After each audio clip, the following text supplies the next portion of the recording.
Hello students. So in this topic video we are going to discuss the corrosion of metals, and yes, we are going to discuss the alloy part also in this video. Okay, corrosion of metal. So corrosion, what is corrosion? So corrosion is the process by which materials such as metal are slowly eaten away when exposed to air and moisture. So we have already discussed this concept of corrosion in the chemical properties of metal when we were discussing the reaction with water and oxygen. So that time we have already discussed the two. So corrosion, the example of corrosion, rusting of iron, we have already done this, that rust formation, if you could remember. And yes, appearance of greenish surface, greenish color onto the surface of copper. So these are the example of corrosion of metal. Even one more example we can take is blackish appearance of silver ornament. So that is also or corrosion of metal, that is silver. So these are the examples. So we have already seen this. This is the rusting of iron. This is the corrosion, of copper. If you could remember, the salt were also there, two type of salt. And yes, this is how the silver spoon, which is become black in color.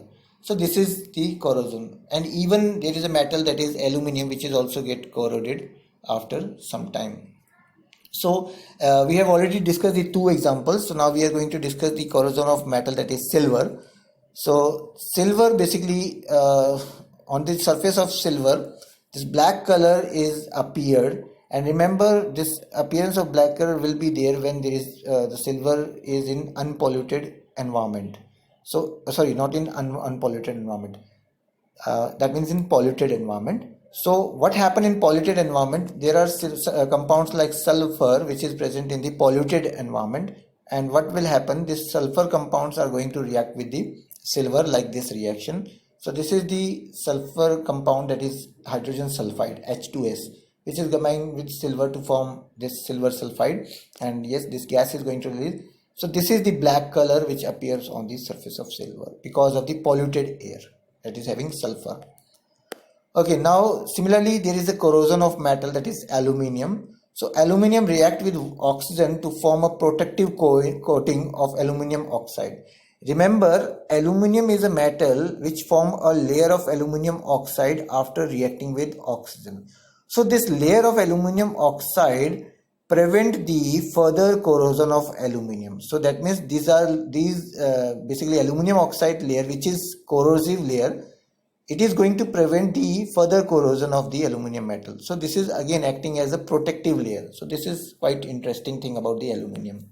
So this is the reaction which take place during the formation of aluminium oxide, that is aluminium with oxygen to form this Al2O3 complex. Now, how we can prevent the corrosion? So these are the normal methods which we can adopt. So first and simple method is by applying oil or by painting. So this method we generally do at our home also. So we generally do the painting of the iron surface, coated it with the paint, so that there will be no direct contact of air and moisture with the iron. So like this. And there is another method that is known as covering with another metal. So yes, covering with another metal is a concept. So it is having basically three main concepts. One is the process that is known as galvanizing. So in this we can cover the metal, that is the iron, with the other metal, that is zinc. So zinc layer can be applied onto the iron metal. So iron rusting can be avoided by doing this. So applying of zinc layer onto the surface of iron, upon the surface of iron, is basically the process known as galvanization. And the iron pipes which are galvanized are basically known as galvanized iron pipes. In short, it is known as GI pipes, and it is used for the purpose of plumbing basically. Okay, second is the process, that is the applying of another metal, is electroplating. So in this process, metal like tin, chromium, nickel is coated over metal like iron to prevent rusting. And no doubt this chromium and nickel provide shiny appearance to the metal also, and no doubt hardness also. So normally in the handle of a bicycle, if you have observed, so this is basically even the rim of the motorcycle cycles, these are basically chromium plated. So these are electroplating. What is electroplating? We are going to discuss it in the chapter that is chemical change. So that time we will discuss whole this electroplating concept. Okay, one more concept of applying the coating is anodizing of aluminum. So anodizing of aluminum is quite interesting concept, but for this you have to understand the diagram. So basically, to have this process of anodizing, so what we do, this is basically the whole setup. So this is the liquid which is placed in this container. So this is the outer container, and in this container I am telling you the setup. This is the liquid which is sulfuric acid, and here are two electrodes present in this container.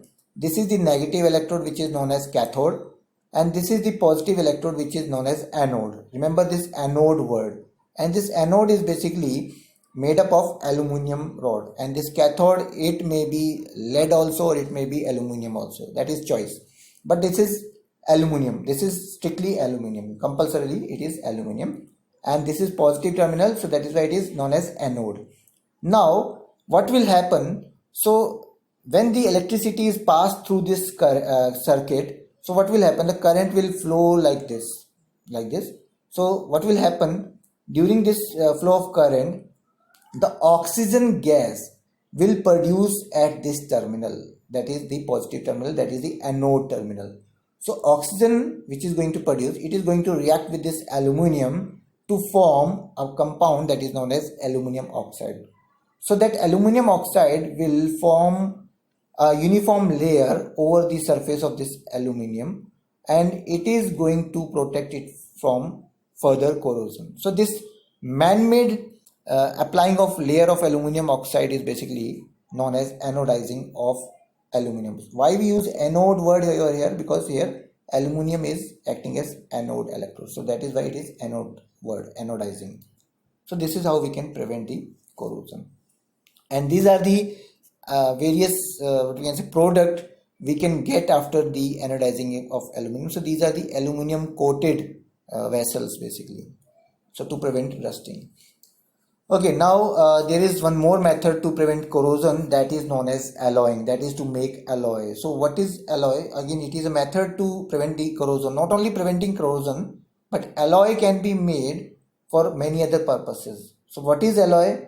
So it is homogeneous mixture. Remember, it is homogeneous mixture, uniform mixture I would say, of two or more metal, and yes, metal, and sometime it may be non-metal also, usually it is carbon. So maximum time when we are going to mix two or more than two metals, so that is going to form alloy, and sometime there will be metal plus there will be non-metal also, so that is going to form this alloy complex.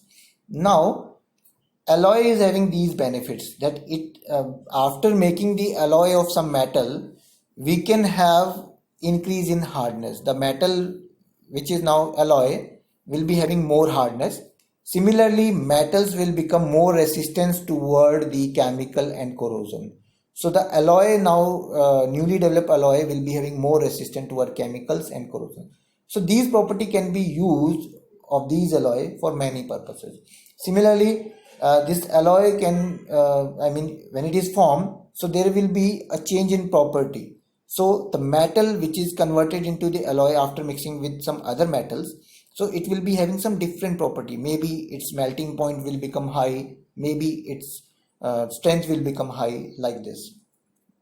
Okay, now we are going to study the examples of alloy. So first example is brass. Brass is very common word, and it is the alloy of copper and zinc, and which is used for the purpose of making utensils and musical instruments also. If you could remember, there are many musical instruments which is made up of brass, and yes, utensils can be made like this.